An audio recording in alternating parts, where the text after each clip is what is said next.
وہ ذرا سا اوپر چلا گیا، اوپر جانے کے بعد تھوڑا سا آگے گیا، جب آگے گیا تو لگام ہاتھ میں تھی، یوں جھک کر کے اسے کیچ کیا، جیسے کیچ کیا اس کا ایک پیر جو ذہن میں تھا نا وہ پھسل گیا۔ تاریخ پڑھ کے دیکھیں، جیسے اس کا ایک پیر اس رکاب سے نکلا، اس کا پورا بوجھ اس کے ایک پیر پہ آ گیا، ایک پیر پہ آ گیا۔ جیسے آیا وہ پٹ سے گھوڑے سے نیچے آیا تو لگام ٹائٹ ہو گئی ہاتھ میں، جب لگام ٹائٹ ہو گئی تو گھوڑا ہوا سے باتیں کرنے لگا، ایسا اچھلا نہ دیوار دیکھی نہ کنکڑ نہ پتھر، ادھر سے ادھر وہ بھاگتے بھاگتے، لگام ٹائٹ ہے، وہ زمین پر گرا تڑپ رہا ہے، کبھی کھوپڑی کبھی پیر کبھی پیٹ کبھی جسم کبھی ہاتھ کبھی پاؤں زمین سے لڑتے رہتے۔ ایسی خوبصورت شاہراہیں نہیں ہوتی تھی، وہاں کنکر اور پتھر کی زمینیں ہوتی تھی، اس کھیت سے اس کھیت، پوری فوج پیچھے پیچھے چلی جا رہی ہے، اور ہلاکو خان تڑپتا ہوا چیختا ہوا، اس کے سر کے کئی بھیجے ہو گئے، کئی ٹکڑے ہو گئے، پتہ نہیں وہ کب مر گیا۔ فوج آگے بڑھی، اس نے گھوڑے کو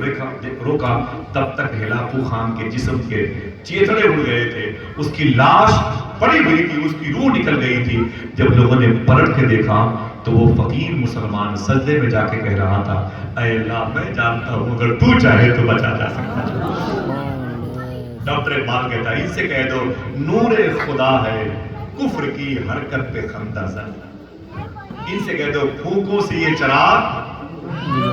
بجھایا نہ جائے گا۔ ہاں بجھے گی کون؟ ہم بجھ جائیں گے، اگر ہم جھوٹ بولیں گے تو ہم بجھ جائیں گے، ہم گالیاں دیں گے تو ہم بجھ جائیں گے، ہم اپنے بڑوں کی تعظیم نہ کریں گے تو ہم بجھ جائیں گے، ہم اصول سے ہٹ گئے تو ہم بجھ جائیں گے، مگر اسلام بولو بھائی کبھی نہیں، اس کو مٹنا ہوتا تو پھر یہ کب مٹ گیا ہوتا، کب مٹ گیا ہوتا، جو کب نہ مٹا ہو اب کیا مٹے، سمجھ رہے ہیں آپ؟ اس میں اللہ کے ولیوں کی بڑی قربانیاں، یہ قربانیاں ہوتی کیسے ہیں؟ آپ نے بھی تو اپنے پیر سے کہا تھا جھوٹ نہیں بولوں گا، میں نے بھی اپنے پیر سے کہا تھا جھوٹ نہیں بولوں گا، لیکن دونوں مل کے جھوٹ بولتے۔ ہم نے بھی کہا تھا اپنے پیر سے گانے بجانے سے دور رہوں گا، آپ نے بھی کہا تھا، لیکن دونوں وہی کام کرتے ہیں، وہی لالچ، خدا کی ذات سے بھروسہ نہیں ہے،